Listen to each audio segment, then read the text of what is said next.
Hello, everyone, and welcome to the Abundology podcast. My name is Renee Spears, and I'm a law of attraction mentor and spiritual advisor, and I help people be happy and attract more money, love, time, and joy in their lives. I'm coming to you from downtown Bozeman, Montana, and this is the weekly energy update for the week of December 12th, 2021. Every Sunday, I talk about how the energy is going to be for the week ahead, and I also infuse the show with some positive vibes. So you do get a little positive energy boost just for listening. And I'm posting the podcast a little early today because my mom is here visiting, and we're going on an adventure to the Bozeman Hot Springs. So that should be fun. So today is 12/12, and 12 is a meaningful number in many cultures, and it carries an importance in our brain. There are 12 zodiac houses. Christians identify 12 disciples of Jesus. There are 12 gods of Olympus. There are 12 full moons in a year, most of the time. And it's how we keep track of time in the Western calendar, with 12 months and 12 hours of morning and night. So 12 holds an energy. It represents confidence and creativity and hope and peace. So this is a sign that the realization of your dreams is close and within your control. And it's an important reminder that our lives are in our control. We often forget that, especially around the holidays when we can get caught up in the holiday frenzy. So let's take a minute to remember how important what we think and what we tell ourselves is. There were two movies I've watched lately that have reminded me of this. So one of them is King Richard, which is the story of Venus and Serena Williams and their father. If you're going to watch it, be sure to get some Kleenexes because I think I cried through the whole 2 hours. Happy tears, happy, inspiring, feel good, life is great tears. But their father held the belief for years that his girls would be the best tennis players. And we all know how that turned out. So the other one is 14 Peaks, which is a documentary on Netflix about a mountain climber that climbs the 12 highest peaks in 12 months. Or I'm sorry, not in 12 months, in 7 months. It's absolutely incredible. It's almost like you cannot believe that he did it. So both of these movies show the importance of mindset. It's super easy in our society to adopt other people's beliefs because we're human. So when I moved to Bozeman, my intention was to leave immediately after the movers came and drive straight through the night. And it's about a 12-hour drive.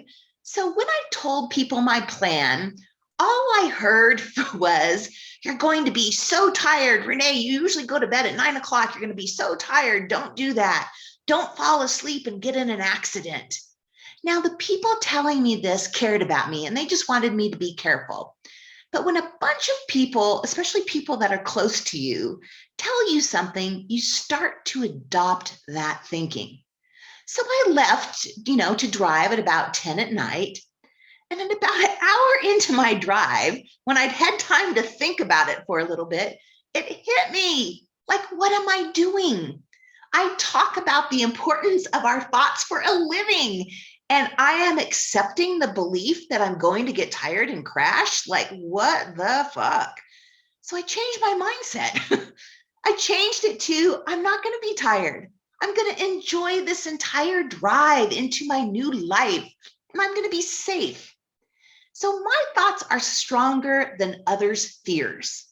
My thoughts are stronger than other people's fears. So I didn't get tired. I had a lovely drive. There was no traffic. I had time to really envision my new life and think about leaving my last life. I did get about 6 in the morning. I got a little sleepy and I stopped for some coffee, but no big deal. So be really mindful of the thoughts you think. Are you saying to yourself, "I can't lose weight. It's hard to lose weight. It's hard to make money. I'll never have enough"? One, you can even see me saying these things, how my vibe is going down. But just imagine if you're saying those things to yourself over and over and over. Your life is determined by the thoughts you think, regardless of your circumstances. Your life is determined by the thoughts you think. And 12/12 reminds us of that. So this week on Saturday, the 18th, there is a full moon in Gemini. Now, this full moon is really lucky because of a harmonious aspect to Jupiter. So the spiritual meaning of this full moon is taking advantage of opportunities to grow materially and spiritually. So this full moon is trine Jupiter, and that brings optimism and good luck and prosperity and happiness. And we're going to have opportunities for material and spiritual growth, which make us healthier and richer and wiser. So this is a really good full moon for any legal matters, investing, starting or growing a business, and any sort of like public relations, getting yourself out there. However, the full moon also has some aspects with Venus and Pluto, which may cause some relationship tension and some financial stress. And this is even more complicated because Venus goes retrograde 6 hours after the full moon. So we know Venus is the planet of love, and it retrogrades roughly once every 18 months for about 40 days at a time.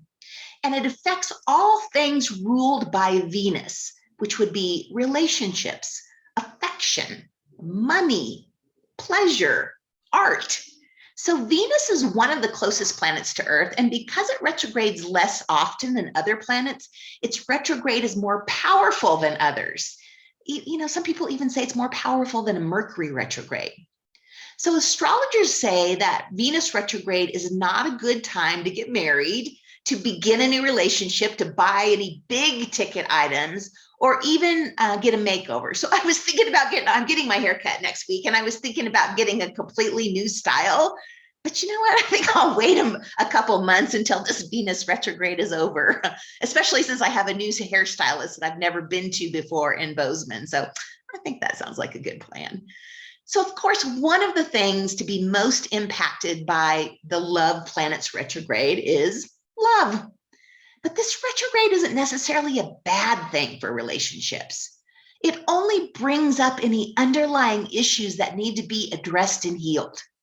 And while things may feel super hard in the moment, Venus does help us clear baggage so we can move forward in a better way. So yeah, in the moment, it might be a tough conversation, but 20 minutes later or an hour later or even the next day, it's going to feel like a relief, like we're able to move forward. So if a relationship has no potential, Venus is going to end it right now. And all we can do is trust that it wasn't right for us in the first place. So this transit is basically like an older sister or a best friend giving us that, hard-hitting bump upside the head that we need to dump them. It's the advice that we need to hear. And, it's brutal, but once again, in the end, it'll be worth it. So we might see a ton of breakups and makeups because Venus retrograde also brings back, you guessed it, your exes. So beware, if you have exes showing up, Venus retrograde. So although it's going to be intense, Venus retrograde, like I said, isn't that bad at all. It's a time of reflection and understanding what you want in relationships. So to get through this retrograde, just don't make any impulsive or definite decisions regarding love and other things ruled by Venus, like money.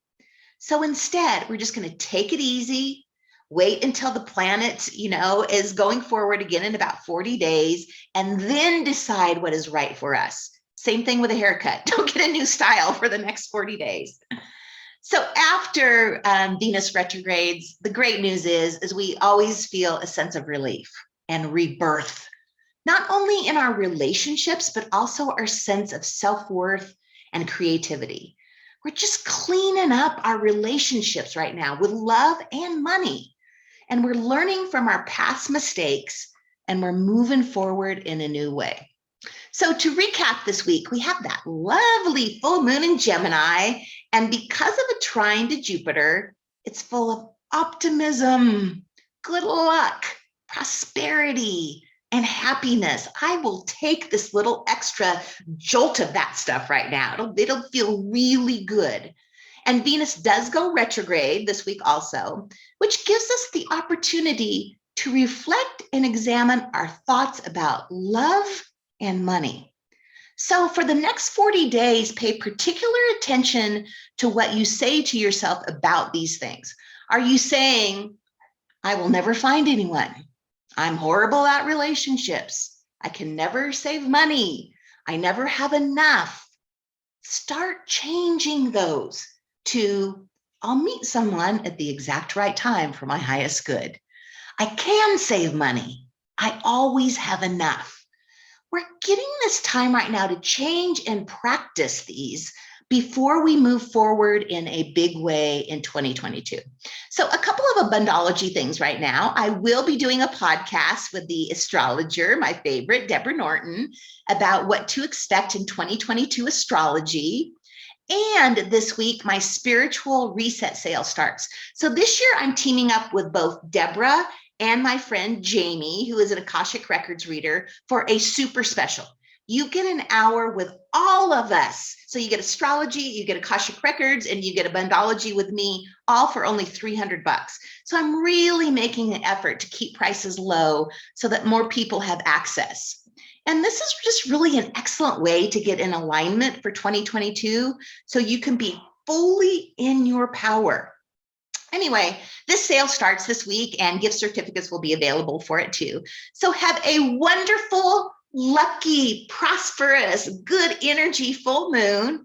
And as always, thank you for listening, and I will talk to you again next week.